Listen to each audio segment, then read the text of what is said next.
مجلس علماء تحریک اسلامی ناندیڑ کی جانب سے پچھلے مہینے شہر کی سطح پر حسن اذان اور حسن قرات کے مقابلے کا انعقاد کیا گیا۔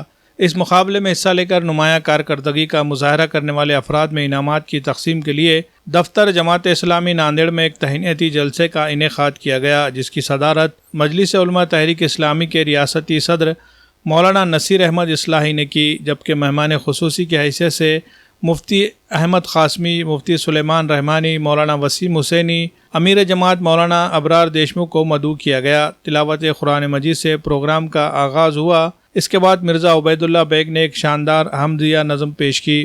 اس کے بعد امیر مقامی ابرار دیشمکھ نے افتتاحی کلمات کے تحت حسن اذان اور حسن قرات کے مقابلے کے انعقاد کی غرض و غایت بیان کرتے ہوئے کہا کہ اس کے ذریعے ہم یہ چاہتے ہیں کہ ہماری مسجدوں سے دی جانے والی اذانیں اتنی اثردار بنے کہ انہیں سن کر لوگوں کا ایمان تازہ ہو جائے، برادران وطن کو بھی ان اذانوں کی آوازیں بھلی معلوم ہونے لگے۔ الفاظ کی ادائیگی اور اذان کے دینے کے انداز میں بہتری لانے کے لیے یہ مقابلے کا انعقاد کیا گیا۔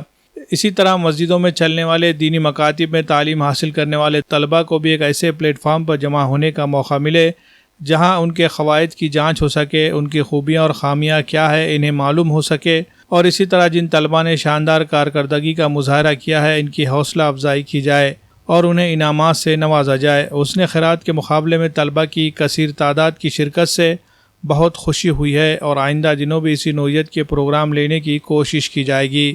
اجلاس میں مفتی سلیمان رحمانی نے بھی اپنے خیالات کا اظہار کرتے ہوئے کہا کہ مسجدوں سے دی جانے والی اذانیں دراصل نماز کی دعوت ہوتی ہے۔ اس دعوت کا مؤثر ہونا بہت ضروری ہے۔ اذانوں میں اگر خوبصورتی برقرار رہتی ہے تو وہ آوازیں بھی دب جائیں گی جو اذانوں پر تنقیدیں کرتی ہے۔ مفتی احمد قاسمی نے اپنی تقریر میں اسلام میں اذان اور نماز کی اہمیت پر روشنی ڈالی۔ طلباء کو دینی تعلیم سے آراستہ کرنے کے لیے مکاتب سے وابستہ کرنے کو بھی وقت کی اہم ضرورت بتایا۔ مولانا وسیم حسینی نے بھی اپنی تقریر میں مؤثر اذانوں کی اہمیت پر اپنے خیالات کا اظہار کیا۔ انہوں نے کہا کہ اذانیں اگر مؤثر ہوں گی تو دعوت کا کام کریں گی، اور اگر غیر مؤثر ہوں گی تو اس کے ذریعے دعوت کے بجائے عداوت کا کام ہوگا۔ مولانا نے مقابلے میں شریک تمام شرکاء کو مبارکباد پیش کی۔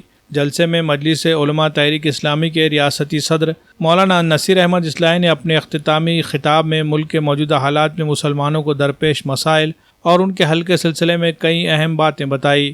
انہوں نے مجلس علماء تحریک اسلامی کے قیام کا پس منظر بتاتے ہوئے کہا کہ مسلمانوں کو درپیش مسائل کے حل کے سلسلے میں علماء کو کسی ایک پلیٹ فارم پر جمع کرنے کے لیے ریاستی سطح پر اس تنظیم کا قیام عمل میں آیا ہے۔ اس مجلس سے اب تک 500 سے زائد علماء وابستہ ہو چکے ہیں اور 39 مقامات پر اس کی شاخیں قائم کی جا چکی ہے۔ مجلس علماء تحریک اسلامی کے تحت انجام دی جانے والی سرگرمیوں کی تفصیلات بھی انہوں نے بتائی اور اس کام کو مزید مؤثر کرنے کے لیے مقامی سطح پر زیادہ سے زیادہ علماء دین کو اس تحریک سے وابستہ ہونے کی اپیل کی۔ جلسے میں حسن اذان و حسن قرات کے مقابلے میں نمایاں کامیابی حاصل کرنے والے افراد کو مہمانان کے ہاتھوں اول، دوم، سوم انعامات بالترتیب 5,000، 3,000 اور 2,000 روپے نقد اور سند دی گئی۔ حسن اذان کے مقابلے میں غیر حفاظ مؤذن کے زمرے میں اول، دوم اور سوم انعام حاصل کرنے والے افراد میں جاوید حسین مسجد یونس ریلوے اسٹیشن، مرزا نور اللہ بیگ نعمانیہ نگر کو انعام دوم اور ابرار حسین مسجد اسماعیل سیلاب نگر کو انعام سوم سے نوازا گیا۔ اسی طرح حفاظ اکرام مؤذن میں حافظ شعیب خدیم عیدگاہ کو پہلا انعام، حافظ جنید مسجد ابوبکر صدیق لیبر کالونی کو دوسرا انعام اور حافظ حنظلہ مسجد عابدین نیا بادی کو تیسرا انعام دیا گیا۔ اسی طرح مقابلے حسن قرات میں بہترین کارکردگی کا مظاہرہ کرنے والے طلباء میں اول، دوم اور سوم آنے والے طلباء کو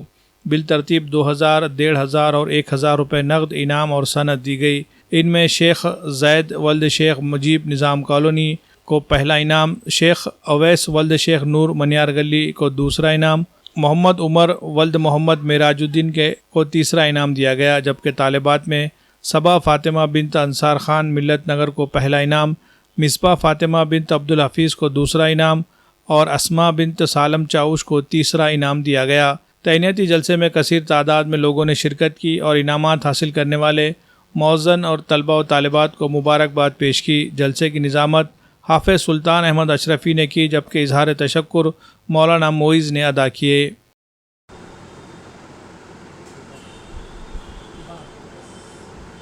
ملت کے اندر خیر امت و داعی اللہ ہونے کا شعور پیدا کرنا، جیسا کہ بار بار میں کہہ رہا ہوں یہ ملت خیر امت ہے، دائی ملت ہے. مگر آج دیکھیے آپ اس ملت کا یہ کیا وہ خیر باقی ہے جس کے لیے خیر امت کہا جاتا ہے؟ واقعی خیر امت ہے؟ یہ ہے کیا؟ آپ ذرا سوچئے. واقعی یہ جو دائی ملت ہے تو یہ روشنی کا مینار آج بھی ہے جس سے بھٹکے ہوئے قافلے سمت سفر معلوم کرتے ہیں. ہے دعوت کا کام اسی سطح پر ہو رہا ہے کیا؟ کچھ جماعتیں دعوت کا کام کر رہے ہیں, کچھ افراد دعوت کا کام کر رہے ہیں, مگر پوری ملت بحیثیت دائی ملت ہے ایسا نہیں ہے, ایسا نہیں ہے. تو ہم علماء کے تعاون سے, ان کے کوآپریشن سے اس ملت کو, جو ملت کا منصب ہے خیر ملت, دعوت, دائی ملت, اس منصب پر ہم جو ہے ملت کو واپس لانا چاہتے ہیں.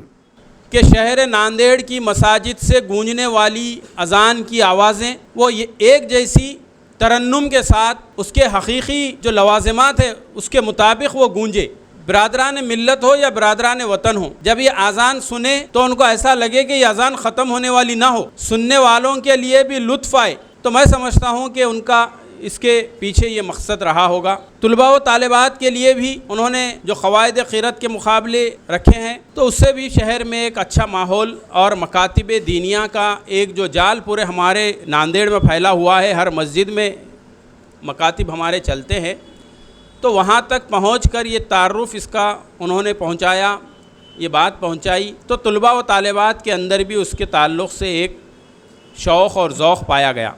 ان کی تمنا تھی کہ ہر گھر میں حافظ قرآن ہو, تو 10 سال آنے سے پہلے ایسا ماحول بنا کہ گھر کے اندر جو ہے بوڑھے بھی, مرد بھی, عورت بھی, بچے بھی قرآن کو پڑھنے لگے. اور پورے اہل غزہ جو 20 لاکھ کی آبادی ہے, کوئی ایسے گھر جو ہے باقی نہیں رہا جس میں کوئی حافظ قرآن نہیں تھا.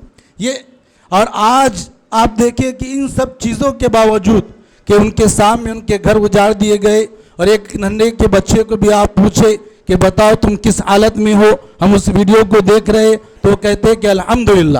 یعنی سب چیز ختم ہو چکی ہے, لیکن ایمان ایسا پختہ ہے کہ وہ اپنی زبان سے کہہ رہا کہ الحمدللہ.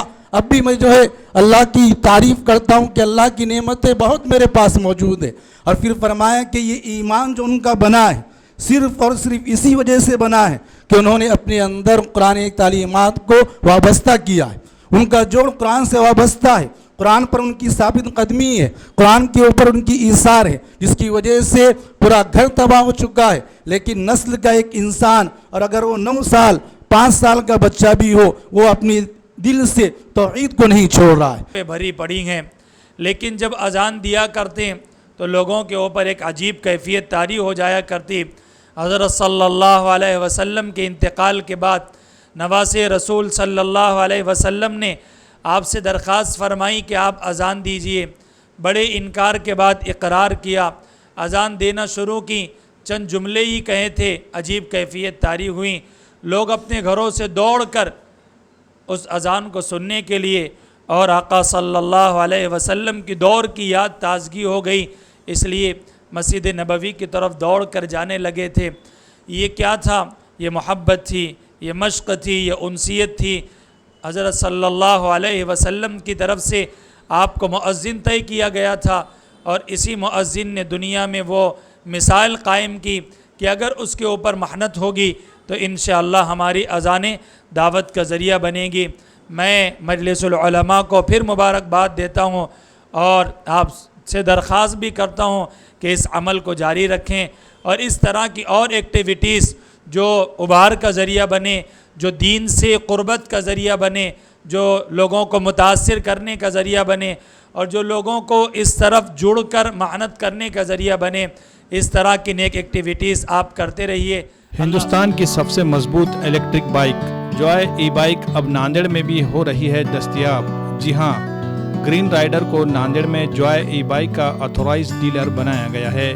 مرد و خواتین کے علاوہ کالج کے طلباء کی ضرورت کے مطابق جوائے ای بائک 4 الگ الگ ماڈل میں دستیاب ہے, جس میں میوس, وولف اور جین ایکس نینو.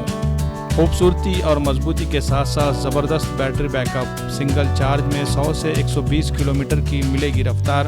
کم سے کم ڈاؤن پیمنٹ دے کر ای ایم آئی پر بھی مل سکتی ہے گاڑیاں. مزید تفصیلات کے لیے شو روم کا پتہ ہے